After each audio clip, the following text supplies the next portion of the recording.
दिवस आज 25 जून 1975 में तत्कालीन प्रधानमंत्री इंदिरा गांधी ने देश में लगाई थी इमरजेंसी।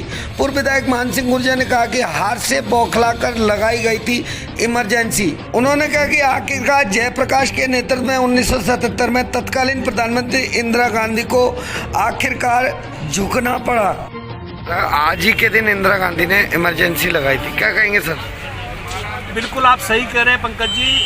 25 जून 1975 को तत्कालीन प्रधानमंत्री इंदिरा गांधी ने अपने असंवैधानिक चुनाव से जब कोर्ट ने उनको अवैध घोषित कर दिया तो हार से तिलमिला करके, हार से बौखला करके देश को आग में झोंकने का काम किया, इमरजेंसी लागू करने का काम किया, लाखों लोगों को जेल में डाला, व्यापारियों को तंग करने का काम किया, लोगों के यहाँ छापे डालने का काम किया, जनसंघ के नेताओं को बंद करने का काम किया, भाजपा के नेताओं को बंद करने का काम किया और देश में जिस प्रकार का तांडव किया उसके खिलाफ जब भारतीय जनता पार्टी के नेतृत्व में, जयप्रकाश नेतृत्व के नारायण के नेतृत्व में लोग जब खड़े हुए तो 1977 में उसी कांग्रेस को झुकना पड़ा और देश में कांग्रेस का सफाया हो गया। आज वही कांग्रेस के लोग कांग्रेस की महात्मा गांधी के नाम पे पुंजाई को खाना चाहते हैं। आज ईडी से अपनी जो जनसुनवाई है उसको बचने के लिए देश में उपद्रव करने का काम कर रहे हैं। नरेंद्र भाई मोदी के नेतृत्व में एक बार भारत कांग्रेस मुक्त होगा, ये जनता को बताने के लिए कि कांग्रेस के कृत्यों को हमेशा याद रखें, इसलिए काला दिवस मनाया। पूर्व भाजपा विधायक मान सिंह गुर्जर ने शीर्ष नेतृत्व को दी बधाई। देश की होने वाली राष्ट्रपति के नामांकन पर बोले पूर्व विधायक मान सिंह गुर्जर। देश की होने वाली राष्ट्रपति द्रौपदी मुर्मू को पूर्व विधायक ने दी बधाई। पूर्व विधायक ने कहा कि हम देश के प्रधानमंत्री नरेंद्र मोदी को धन्यवाद देते हैं। उन्होंने कहा कि सबका साथ सबका विकास को लेकर प्रधानमंत्री ने देश के हित में सही फैसला लिया है। पहले मुस्लिम, फिर एससी और अब आदिवासी समाज की बेटी बनेगी देश की राष्ट्रपति द्रौपदी मुर्मू। सम्मानीय द्रौपदी जी मुर्मू देश की अगली राष्ट्रपति बनने जा रही है। हमारे आदिवासी समाज से हम भारतीय जनता पार्टी के नेतृत्व को, प्रधानमंत्री जी को धन्यवाद देना चाहते हैं कि भाजपा को 3 बार राष्ट्रपति बनाने का मौका मिला। एक बार हमने अब्दुल कलाम साहब को मुस्लिम को मुख्यमंत्री राष्ट्रपति बनाया, एक बार हमने जो है हमारे एससी के उनको जो है रामनाथ जी कोविंद को राष्ट्रपति बनाया और अभी हमने आदिवासी बहन द्रौपदी जी मुर्मू को राष्ट्रपति बनाने के लिए। अग्निपथ योजना पर बोले पूर्व विधायक, नौजवानों के लिए सुनहरा अवसर। अग्निपथ योजना चालू करके देश के प्रधानमंत्री ने युवाओं को दिया है सुनहरा अवसर। पूर्व विधायक ने कहा कि इस उम्र में अक्सर नौजवान भटक जाते हैं। पूर्व विधायक ने कहा कि अग्निपथ योजना मील का पत्थर होगी साबित। उन्होंने कहा कि जो लोग इसका विरोध कर रहे हैं वे कभी राष्ट्रभक्त नहीं हो सकते। महाराष्ट्र में चल रही राजनीतिक उठापटक को लेकर भी बोले पूर्व विधायक मान सिंह गुर्जर।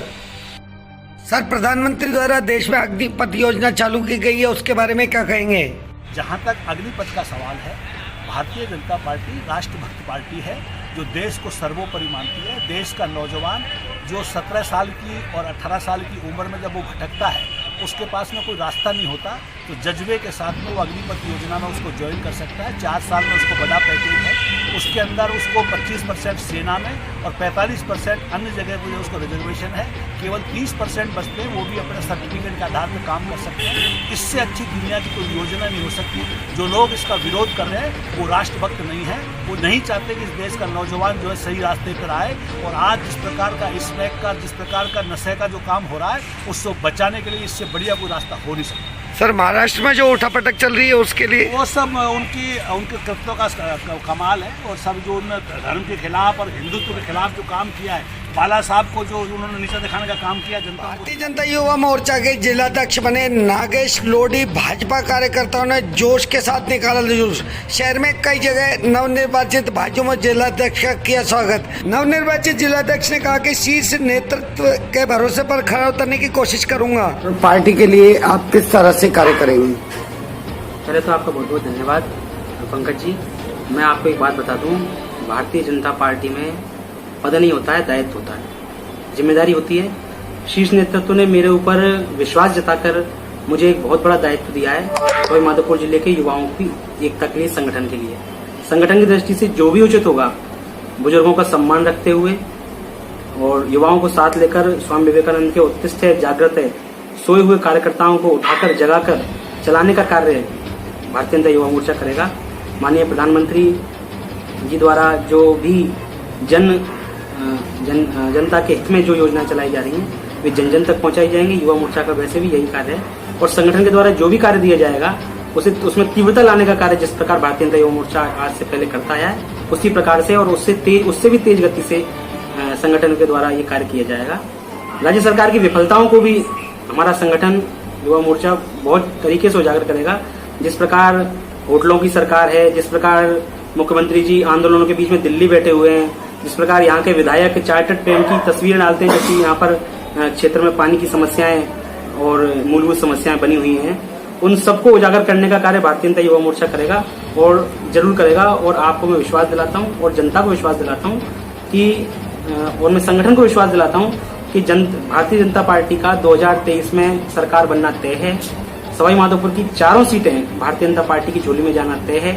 इसके लिए भारतीय जनता युवा मोर्चा जो भी कार्य कर सकेगा, जो भी अपने सामर्थ्य से ज्यादा कार्य करने की क्षमता करेगा, उसका कार्य किया जाएगा। कोतवाली थाने को नई बिल्डिंग के रूप में जल्द ही मिलेगी सौगात। नई बिल्डिंग लगभग पूरी तरह बनकर हो चुकी है तैयार।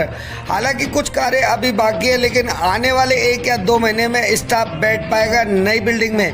पूरी तरह आधुनिक सुविधाओं से सुसज्जित है कोतवाली थाने की नई बिल्डिंग। लगभग 3 फ्लोर की बनी है ये बिल्डिंग। पुरानी बिल्डिंग सन 1942 अंग्रेजों के जमाने की बनी हुई है। थाने को जल्द ही मिलेगी नई सौगात। नई बिल्डिंग बनकर पूरी तरह हुई तैयार।